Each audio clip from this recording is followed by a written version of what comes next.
It's the 14th of June 1940, and the German army is in Paris. Can Winston Churchill help to save the French government and its powerful navy? Or is surrender to the Nazis inevitable? Uncover some of the most fateful days in modern history here on Churchill, the Finest Half Hour.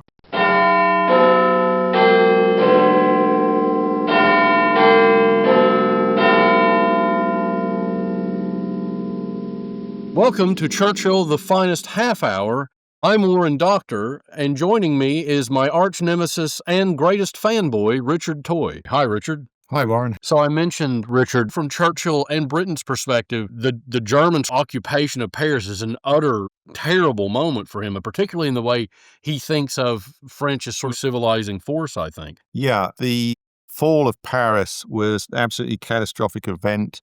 From the German point of view, it was a moment of extreme triumph, maybe Hitler's greatest triumph, but it wasn't actually the end of the story in terms of the fall of the French government, which was no longer in Paris, but the end game was now beginning. I think that you're right also to highlight, Richard, the fact that from the German perspective, what a monumental occasion this is for Germany and for the leadership of the Third Reich. This is a real moment of vindication because this is them saying, hey, everything in Versailles now is literally gone. It's undone. We have seized the Treaty of Versailles. We've ripped it up, and now we're imposing a whole new order. So this is for Germany a real turning point. And I think it's important to remember that. But as you say, the story of how this unfolds is still playing out, even in France. Yeah, and kind of looking at it from Churchill's perspective, perhaps he felt vindicated to a considerable extent because he'd been warning about the dangers of the Nazis for years. But at the same time, this was obviously a terrible moment where, if he had a moment of doubt about the outcome of the war, this must have been it. How bleak is the situation, Richard? I mean, militarily speaking. Well, at this particular moment, France had lost about 35 divisions in the Battle of the North and about 20 or 25 divisions in the Battle of the Somme, leaving them only with about 40 divisions, which really meant that they were kind of militarily finished. And one of the key figures was the French Prime Minister, Paul Reynaud. He was obviously now in a very tenuous political position, and he was kind of made a final plea for intervention to the US President Franklin Roosevelt. This was on 14th of June. And he kind of offers a very stark dilemma. So, should France continue to sacrifice her youth in a hopeless struggle, or should she ask Hitler for conditions of an armistice? I guess it seems difficult to credit it in the light of what we now know.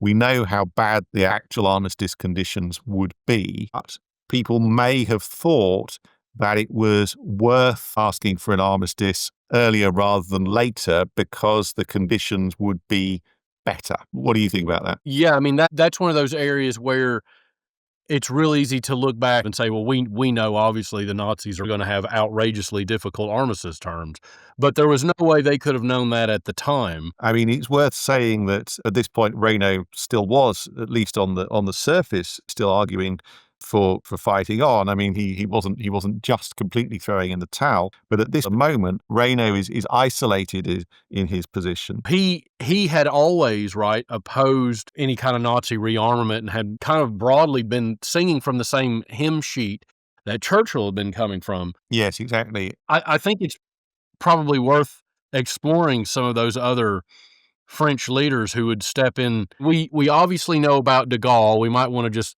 give some service to who he was. Well, he's going to become important later in our story, I think, but obviously he was a very junior general at this point.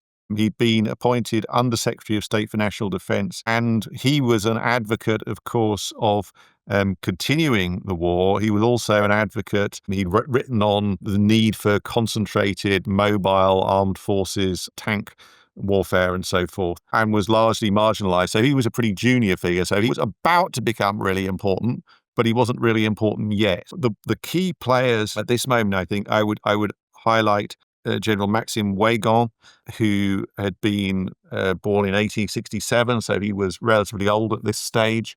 He fought in the First World War. He had held important roles during the interwar period, and he had replaced General Gamelin as commander-in-chief on 19th of May 1940, so just when the battle was getting even more serious. And he had really concluded that the situation was kind of militarily hopeless. And he was, at this point, urging the government to seek an armistice. Remember, that sort of the military men are going to have different objectives. I mean, one of their objectives is to go to sort of save whatever they can, potentially, of their armed forces. It's not, different military men will take different attitudes, as de Gaulle's example shows, but sort of one strategy is we've got to at least preserve what we can out of this situation. Okay. Probably the most important person at this stage is Marshal Philippe Pétain, who was greatly admired. I think you've got to remember this about him. His name in Britain is kind of sort of byword for defeatism and collaboration and so forth. A hero of the First World War, of the Battle of Verdun.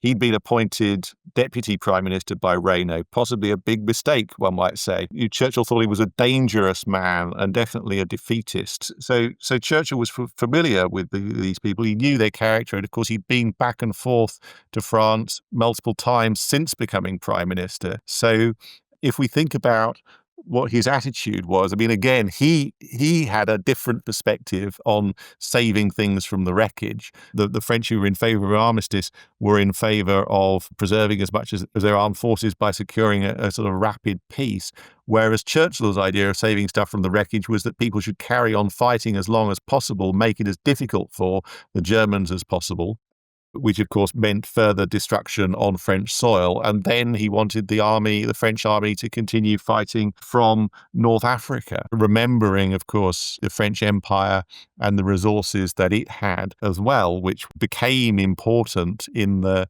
subsequent conflict between the collaborationist regime and the Free French later on. I think it's interesting that Churchill takes that position, in part because obviously Churchill is associated with that, like, never surrender. We're going to fight to the last man. We're going to fight to the death. We're going to keep continuing no matter what.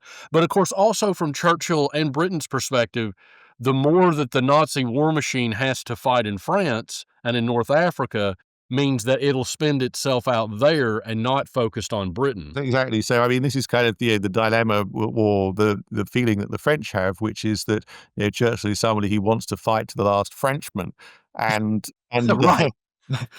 So this is kind of explains why these events are still seen very differently in France and Britain. In the view of the French, Dunkirk wasn't this kind of great sort of heroic victory. It was the brave British kind of running away, really. But it's worth remembering these conflicting national interests, really, or perceived conflicting national interests, when seeing how this alliance fractures. And if you, so going back to Weygand again, there is this sort of famous quote from him, where he says that in 3 weeks, England will have her neck wrung like a chicken. But this is essentially, he's arguing that further resistance impossible. There's nothing left. We could not put together 3 full divisions. We can no longer resist. It's impossible. And so it is this belief on the French side as well that continued resistance is kind of pointless. In fact, the British aren't going to survive, and that Churchill is kind of peddling snake oil is basically what they think. Which I think is really interesting, because the Franco-British alliance really starts to fray. I mean, it's sort of fully breaking down at this point, in part because Paul Renaud can really kind of hold the center in French politics. You have all these different forces that believe that an armistice should be made. And there is, a moment, I think, where, and you've written about this before, where Churchill is almost overtaken with pessimism, which is so rare for him. And it's also kind of humanizing. And I think that's one of the things we need to always remember when we talk about Churchill, is there's a tendency to think of him as this indomitable spirit that can never, ever stop fighting and that kind of stuff. Yes, exactly. But Churchill told his confidant, General Ismay, that in 3 months, you and I will be dead. Even he succumbs to a difficult moment as France is really slipping into the dirt. Well, I think also, just coming back to the pessimism, I think there's another way of reading the quotation, which is that he actually viewed his destiny as that he was maybe going to go down fighting at the head of his people. So I think there was in a way, a kind of a note of realism there, but also a note of sort of fatalism or acceptance that might be his destiny. So in this, I'm going to say, born from this bleak moment is a sort of, in America, we'd call it a Hail Mary, right? In football, where you just throw the ball as far as you can and you hope something good happens. Churchill comes up with an absolute banger of an idea that is throwing whatever you can at the wall to see if it'll stick. That is probably born out of this kind of desperation. And I wonder if you can talk about that a little bit. Well, let's do that after the break.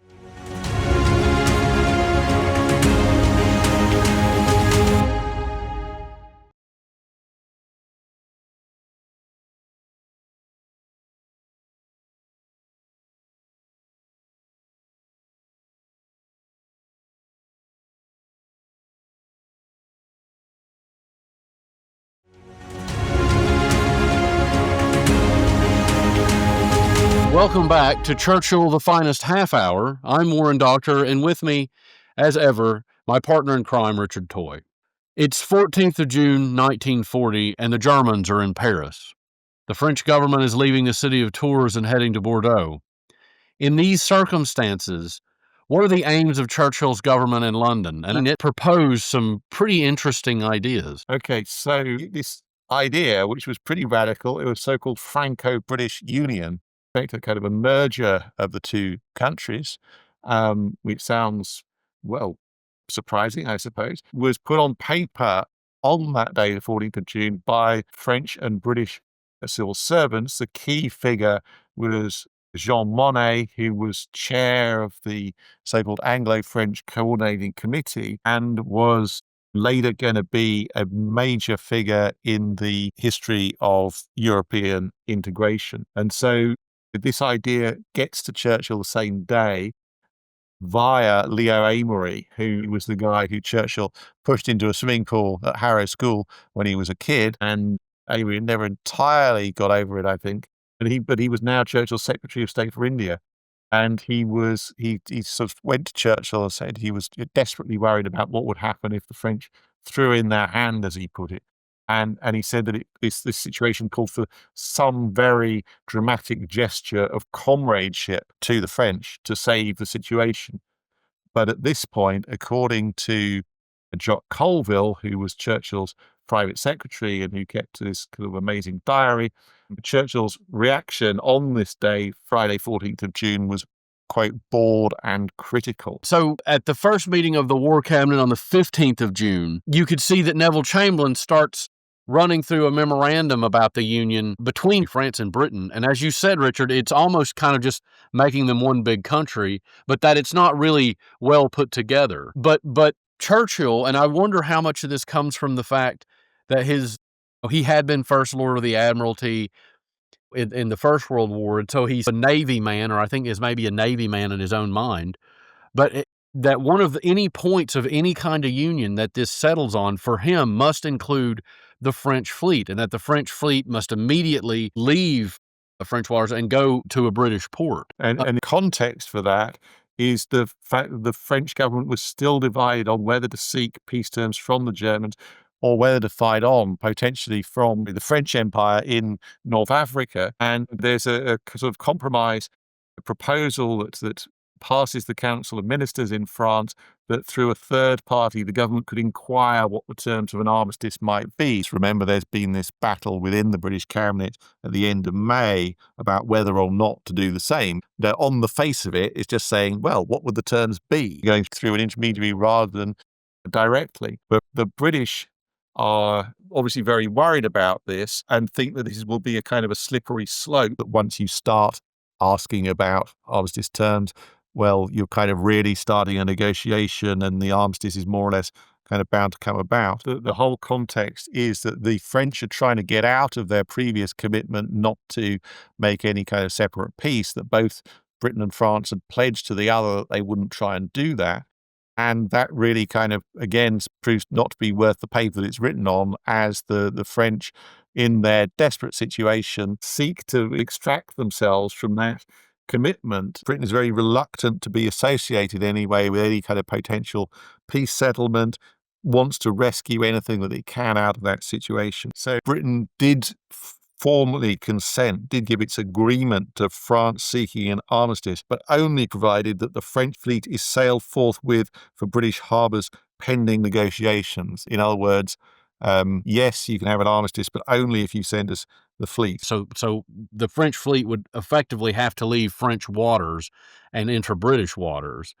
And then I suppose the other objective is that if the French government resigns, right, whoever succeeds it would basically probably be pretty anti-English, and it would be far worse, and they would be much more eager to come to terms with Germany than the present French government. And so really this is the context for understanding the Franco-British Union proposal as some kind of, it's really intended as an incentive to the French to keep them in the war by saying, well, we will kind of merge ourselves with you, we will really make common cause. What the French are worried about is that the British really aren't committed to them and are going to run away. That was their perception of what had happened at Dunkirk.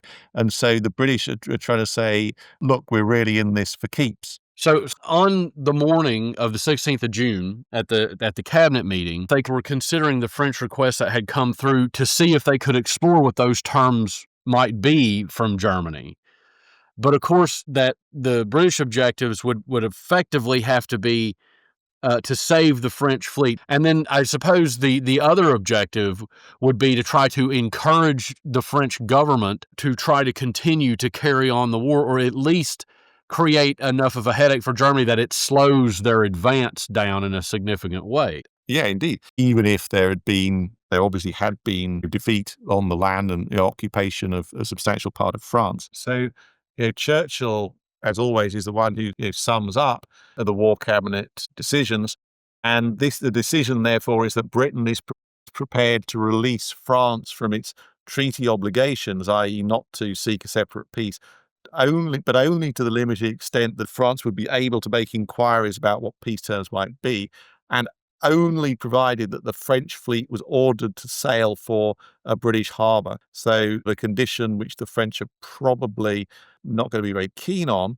And so a telegram to that effect is sent to the British ambassador, who's also moved to where the French government are in Bordeaux. So the telegram's going out, but on the same day, General de Gaulle comes to London basically to see what Britain's prepared to do in North Africa to support things. Actually, it's worth remembering that on the one hand, there are British figures who are supporting this, but there is also French initiative, admittedly from rather junior figures who don't have the power to make the decisions, French figures in London. And Jean Monnet, who we mentioned earlier, was getting de Gaulle to raise the idea of Franco-British Union with Churchill. Right. What de Gaulle and Monnet are arguing for is some sort of grand or dramatic gesture. And I think this is probably how this whole episode needs to be understood, in that it was designed to have a psychological effect to boost the French government by essentially doing something, making an offer that was incredibly dramatic.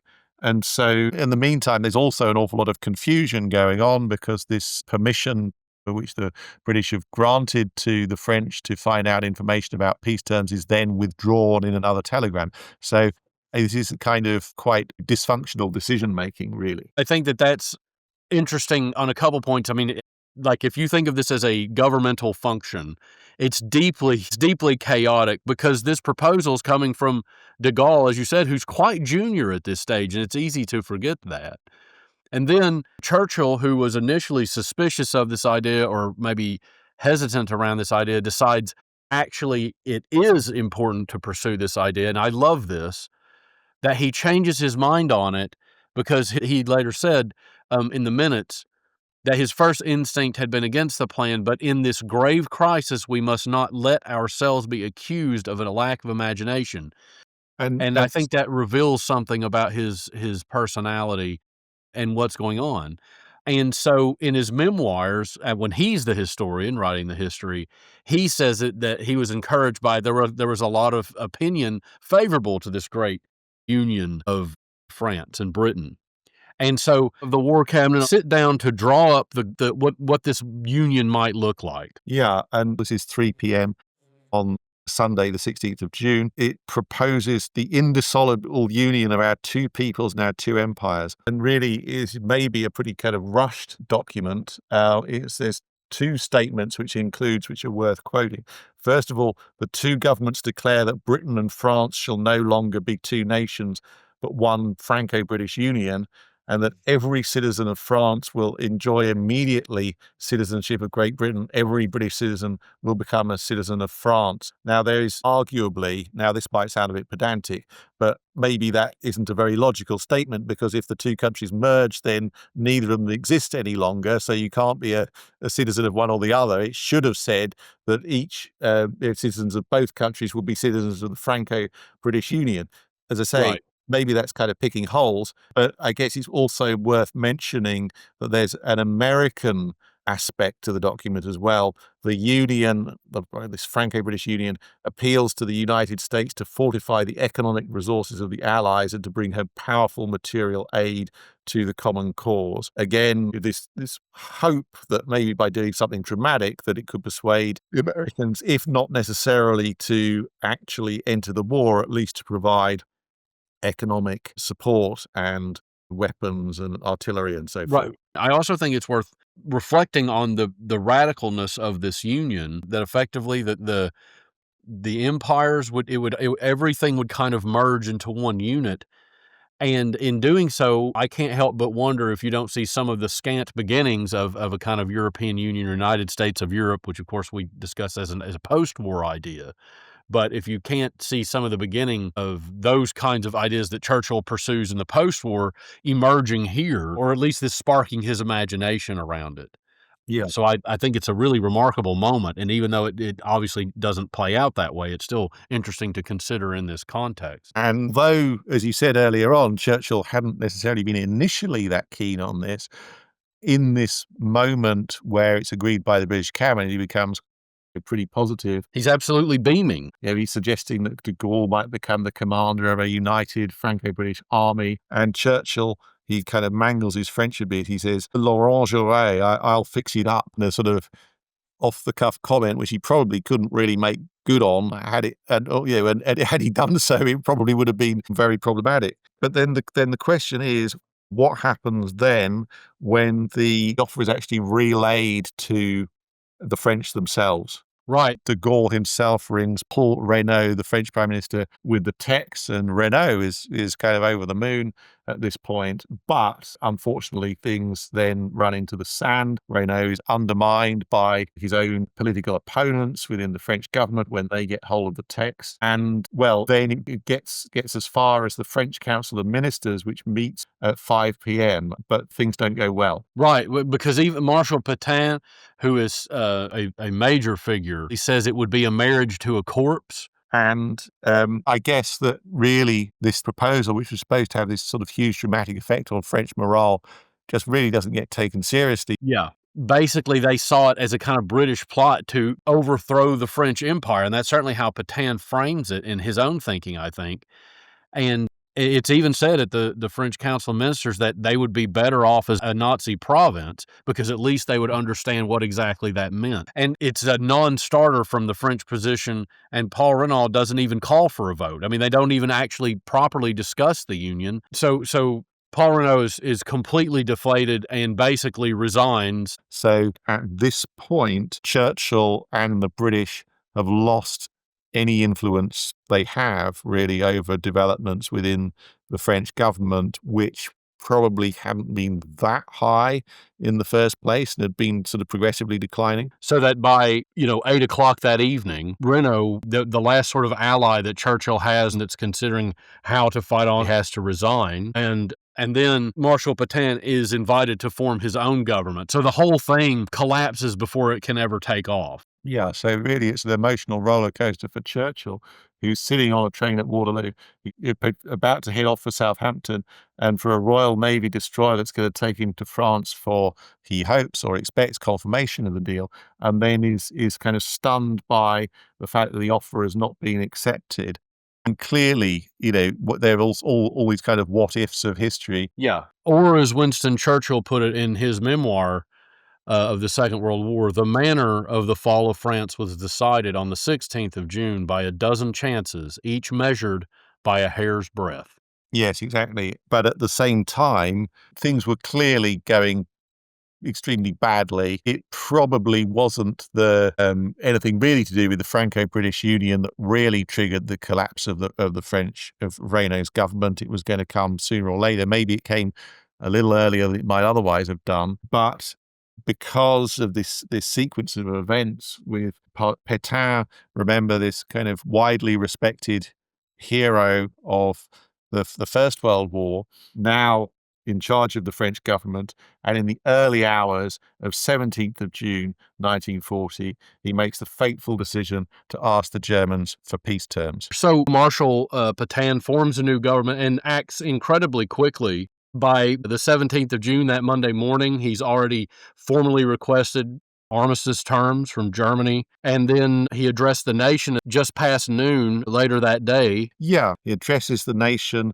declaring rather vaingloriously, one might say, he was offering his person as a gift to France and had asked the Germans to end hostilities. And as a result, this, I think, because of the high value that so many people placed on Marshal Pétain, this kind of broke any morale that was left in France. Because if Marshal Pétain, who had been so strong, was willing to concede, there was no point in resisting. And I think that was the general feeling that fell across France. A lot of people would say that he was kind of motivated by vanity. As we've said before, he was now in his mid-80s. He was clearly really only going to kind of preside over a future government, really. The idea that he could be in these conditions more than a figurehead seemed very unlikely. Which raises another question of, well, where does that leave Churchill and Britain? Now, Churchill makes a kind of a final appeal, a final attempt at diplomatic intervention, because of his fears about the fate of the French fleet. And he tries to kind of say this is a risk, quite rightly, actually. He says this is a risk to your reputation, Marshal Pétain. And he sort of repeats his profound conviction that the illustrious Marshal Pétain and the famous General Weygand would uphold their honor by protecting the French Navy, which in his mind meant sending it to Britain. And so he basically says, if the modern battleship France has got fall into enemy hands, they might alter the whole course of the war. He's had these assurances by Pétain that the fleet would never be surrendered, but Churchill concludes that in a matter so vital, as he puts it, to the safety of the British Empire, Britain couldn't afford purely to rely on promises. I mean, quite rightly, one might say, because the Germans were going to have a say in what might happen to the French fleet if it was in their reach. And so the French did not order the fleet to sail to Britain, and that left Britain and Churchill again in a situation of shock. Remember, there'd been shock after shock after shock since May the 10th, or even earlier with the Norwegian campaign. And so with the fleet still at risk of falling into German hands, there was one question left. What was Churchill going to do about it? France has fallen to the Nazis. Britain faces the increasing threat of a German invasion. And Winston Churchill must lead his nation's defense. Join us next time for Peak Winston here on Churchill, the Finest Half Hour. And in the meantime, KBO,